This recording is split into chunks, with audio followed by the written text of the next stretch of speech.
Nah, pemirsa hidup sehat ini penting banget nih pada hari ini. Saya akan belajar menjadi seorang ayah yang baik, mempersiapkan empati untuk anak saya. Wah, tapi kali ini karena itu diajarkan langsung oleh dokter spesialis anak, Dokter Lucy Amelia. Hai. Halo.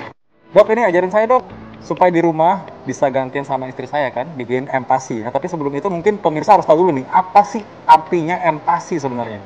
Jadi MPASI itu adalah makanan pendamping ASI. Ketika bayi usia 6 bulan, bayi tidak cukup hanya mendapatkan ASI atau susu formula. Jadi kita harus menyertakan MPASI atau makanan pendamping ASI agar kebutuhan nutrisinya terpenuhi. Nah, salah satunya dengan seperti ini. Kita harus memberikan MPASI yang memiliki nutrisi yang sangat baik dan jangan sampai salah pengolahannya, Dokter Vito. Ya, nah ini kan semua sudah pernah dikasih tahu ya dari episode sebelumnya nih dari Hidup Sehat. Kalau anak-anak itu bukan orang dewasa kecil. Nah, berarti Betul makannya banget. tuh harus bergizi tapi mungkin agak berbeda sama orang dewasa. Nah, sekarang kita punya apa nih dok di sini dok? Yes, jadi Nih kita ada apa nih ada. kita mau bikin ceritanya MPASI untuk anak usia bayi usia 9 bulan. Oke. Dimana teksturnya sudah mulai agak kasar ya, jadi tidak cair liquid seperti itu, jadi sudah ada teksturnya dan kita harus menambahkan protein hewani di setiap menu pemberian MPASI. Oh, harus spesifik protein hewani atau protein nabati pun boleh? Boleh protein hewani dan nabati, tetapi diusahakan dalam satu hari itu 2 kali pemberian makan harus ada protein hewaninya. Nah, kebetulan yang paling mudah ditemukan itu adalah hati ayam. Oh iya. Jadi hati ayam ini sering banget digunakan oleh para bunda untuk membuat MPASI untuk anak-anaknya karena gampang, harganya juga tidak terlalu mahal dan kandungannya juga bagus gitu. Yes, ini proteinnya tinggi dong berarti ya? Proteinnya Yes. tinggi dan mengandung zat besi yang lebih tinggi dibandingkan daging. Iya. Gitu. Wah, kalau gitu sekarang kita udah punya protein. Ini udah cukup lembut belum nih kira-kira? Udah, ini jadi kita bikin bubur tim ya. Jadi Oh, iya. di bawah teksturnya nasi tim, jadi dia lebih halus tetapi lebih kasar dibandingkan bubur Nah, biasa. mungkin coba kita angkat sedikit ya biar bisa lihat pemirsa nih kira-kira segini nih Yes. teksturnya ya. Nih.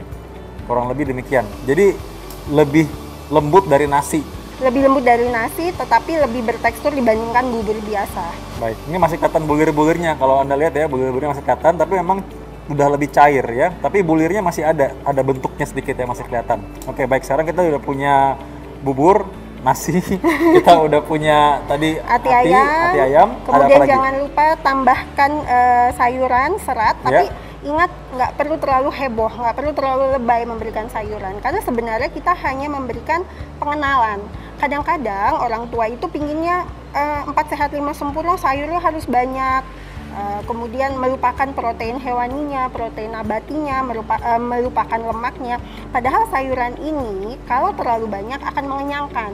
Jadi porsi untuk protein hewaninya berkurang gitu. Atau kadang-kadang bisa membuat bayi jadi konstipasi atau sembelit. Jadi kita cukup pengenalan. Yang penting adalah ada protein hewani, ada protein nabati. Kebetulan kita pakai hati ayam aja udah cukup, bisa ditambahkan dengan tahu. Cuma yang perlu diingat dok, kalau kita membuat bubur, jangan takut memberikan garam. Gitu. Oh iya, katanya kalau kasih garam kan kalau orang dewasa nih takutnya hipertensi. Iya. Nah, ini harus mereka pahami bahwa memang benar namanya anak kecil itu bukan orang dewasa kecil ya. Yes, Jadi betul. beda banget. Tadi aja komposisinya aja ada sayuran juga, ada batasnya juga ya, bukan harus sayuran semua. Jadi ketika kita membuat MPASI, membuat bubur, sama seperti kita membuat makanan untuk dewasa. Kalau nggak ada rasanya, pasti bayi atau anak nggak akan mau makan. Jadi jangan salahkan mereka tidak mau makan, karena rasanya memang tidak enak. ya. Jadi kita harus tambahkan bumbu-bumbu di sini. Sengaja saya pilih ada bawang putih di sini. Wow, yes. Jadi untuk memberikan rasa, kemudian kita kasih garam.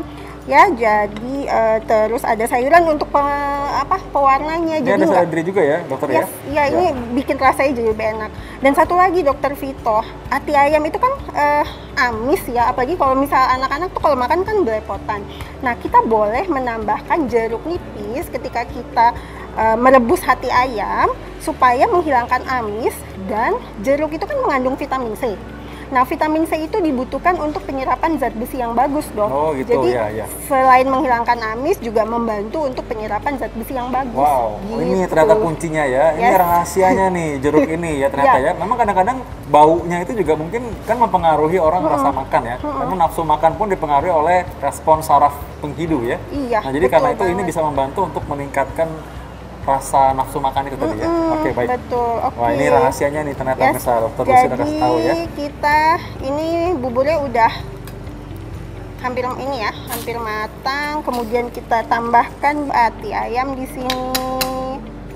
Sebenarnya cukup setengah potong aja, itu dia mengandung 3,6 mg Dokter Vito. Jadi dia kandungan zat besinya bagus ya. Ya. Kemudian dicampur, Dok. Oh ya, baik. Oke. Oh, ini kalau kemarin sempat ada perdebatan ya di Aha. di media massa bahwa harusnya bubur itu diaduk apa enggak, ya ini diaduk ya. Saya tim tidak diaduk. Oh, tidak diaduk, tapi untuk kalau ini harus diaduk, ya. kalau nggak aneh. Oke, diaduk. Baik. Ini diaduk dan memang kita memang urutannya berarti daging tadi ini dan atau mungkin protein ataupun tadi ati ini memang sudah direbus dulu kah sebelumnya Ya, terpisah? jadi ada kadang-kadang yang berbarengan, tapi lebih baik direbus dulu dengan dikucurkan jeruk nipis supaya tidak amis, karena takutnya nanti dia akan rusak di sini kalau berbarengan dengan beras, karena kan ini agak lama untuk perebusannya gitu. Berarti sebelumnya sebenarnya sudah direbus dulu ya? Ya, ini udah direbus dulu Dengan ya. jeruk nipis pemirsa, ingat Yes. ya, jeruk nipis. Ya, oke. Terus kita tambahkan brokoli, cuma memang secukupnya, ini kan saya motongnya kurang kecil.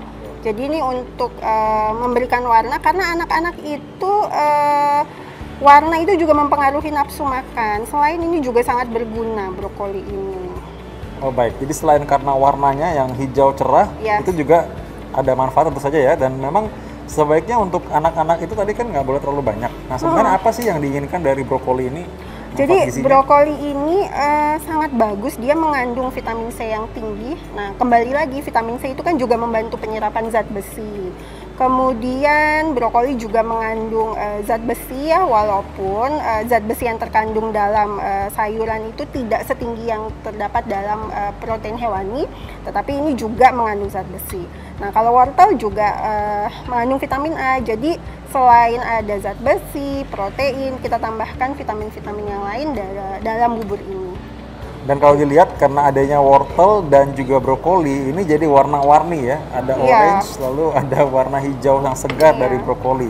Jangan lupa bumbu-bumbunya. Nah, ini kan belum ditambahin bumbunya. Bawang putih ini Bawang sebaiknya memang langsung dipotong mentah begitu aja, langsung dimasukkan. sebenarnya bisa. Ini sebenarnya tergantung kreasi orang tuanya, apakah ingin awal ditumis menggunakan minyak zaitun, itu nggak ada masalah. Jadi sebenarnya kita boleh apa saja kita berikan, asal kita tidak memberikan gula pada anak di bawah usia 2 tahun, tidak memberikan madu pada anak di bawah usia 1 tahun, kita tetap memberikan garam secukupnya ya.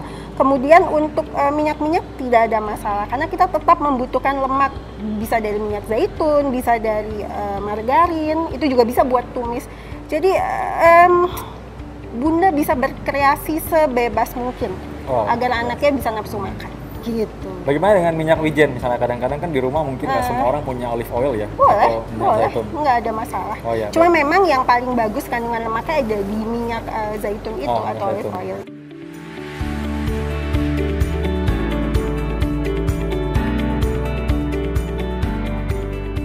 Wah, udah wangi juga nih. Aku harus siap-siap nih, soalnya kalau biasanya anak udah mulai nggak mau makan, bapaknya yang makan.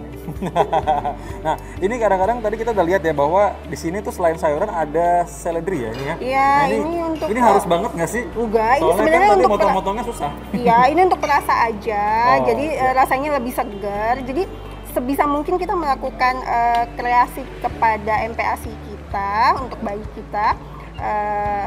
Kalau bisa sih sesuai dengan selera kita juga nggak masalah. Oh, bahkan bisa kita tambahkan santan, Dokter Oh, Vito. santan. Itu Iya. katanya orang bilang jangan itu nanti. Oh, bisa. Santan itu mengandung lemak dan dia bagus. Di situ juga ada garamnya. Jadi kalau kita masukin santan, kadang-kadang kita nggak perlu tambahan garam, itu juga udah rasanya asin. Dan itu bagus banget. Jadi nggak ada masalah. Yang penting rasanya enak. Intinya sebenarnya rasanya enak gitu. Karena yang selalu dikeluhkan oleh para orang tua ketika mereka memberikan MPASI, kok anak saya lebih suka makanan-makanan instan ya karena memang rasanya lebih enak dan lebih gurih gitu. Oke, jadi tadi ingat ya semua ayah dan bunda sekalian juga tadi bahwa garam boleh diberikan, santan pun boleh, yang nggak boleh malah gula dan madu ya, apabila anak berusia di bawah 2 tahun.